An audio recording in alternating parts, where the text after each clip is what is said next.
Ukrainian forces attacked oil depots in Russia's Tula and Kaluga oblasts overnight, according to the General Staff. The attack came amid an uptick in Ukraine's drone attacks on Russia, aiming at damaging Russia's oil industry, which is crucial for sustaining Moscow's war effort, as well as its military hardware. The drones operated by Ukraine's military intelligence hit the oil depot in Tula Oblast at least 10 times in this attack, a HUR source claimed. Tula Oblast, located south of Moscow, has regularly come under attack by Ukrainian drones. Tula Oblast Governor Dmitry Milyayev said that a fuel storage tank caught fire at one of the enterprises in the region. No casualties were reported. Videos posted on social media and shared by residents appear to show a large fire at an oil depot in the town of Uzlovaya in the region. Мне кажется, там, блядь, пылает пиздец. Там или этот Хавал завод. Хавал туда. Газ. Ukrainian soldiers also hit an oil depot in the Russian town of Lyudinovo in Kaluga Oblast overnight, causing a fire, Ukraine's general staff reported.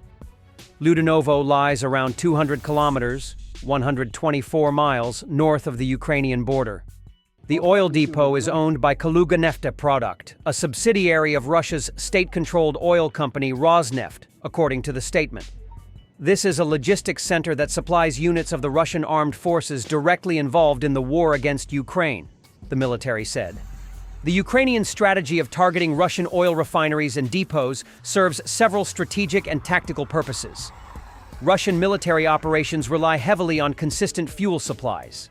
Destroying key infrastructure forces additional expenditures for repairs and reduces export capacity, straining Russia's war economy. Repeated strikes on critical infrastructure demonstrate Ukraine's reach and resilience. This undermines Russian morale, both among soldiers and civilians, as they witness vulnerabilities in what is often portrayed as an impregnable system.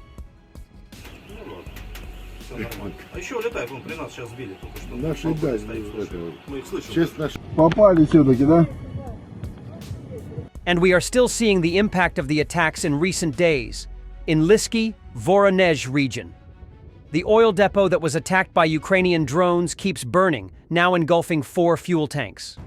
Reportedly, there are no fire hydrants nearby, so water must be transported by trucks, leaving little hope of extinguishing it soon. Ukraine attacked the depot 2 days ago.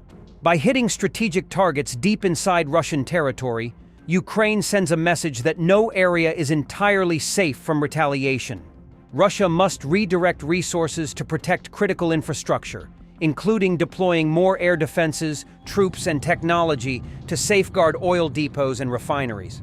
This strategy may compel Russia to pull back resources from offensive operations to prioritize defense.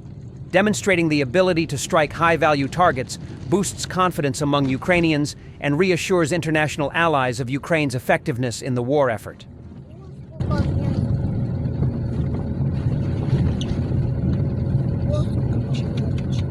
Also in Engels, an oil depot has been burning for the 4th day after being struck again by Ukrainian drones. A week ago, drones targeted it, and the fire took 6 days to extinguish. On January 14th, it reignited after renewed attacks and continues to burn ever since. Nighttime Precision BM-21 Grad MLRS strikes by the 1st Presidential Operational Brigade Borovy.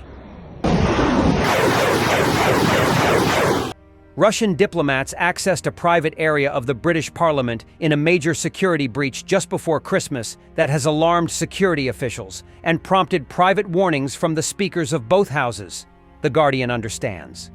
The small group of diplomats joined a public tour of the Houses of Parliament and then broke off to enter a part of the House of Lords that was out of bounds before they were found by security and thrown out. We suspect they were just wanting to crow to the Kremlin that they had infiltrated the British Parliament. It's not ideal, but they were caught before any damage was done, a parliamentary source said. UK government ministers, however, were said to have been alarmed by the attempt to breach parliamentary security, which is understood to have occurred late last year. As a result of the attempt, MPs and peers have been given a written warning not to invite Russian diplomats to Parliament. It is unclear whether the group were on a guided tour sponsored by a politician or if they requested one from the Parliamentary Visitors Service. The Russian ambassador, diplomats, and officials based at the embassy in London have been banned from visiting Parliament since 2022, when Moscow imposed sanctions on many MPs and peers after the invasion of Ukraine. The Commons Speaker, Sir Lindsay Hoyle, and the Lord Speaker, Lord McFall of Alcluith, on Thursday privately reminded MPs and peers that they should be cautious about Russian efforts to penetrate parliamentary security.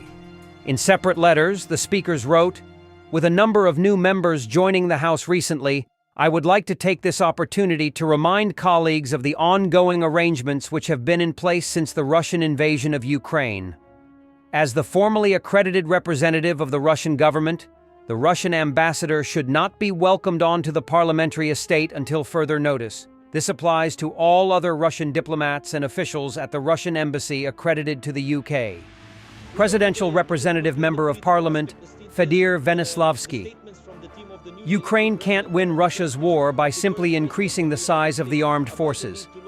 Victory lies in asymmetric actions using technology to strike legitimate military targets in Russia. We ask partners for advanced weapons, long-range missiles to weaken the enemy's potential.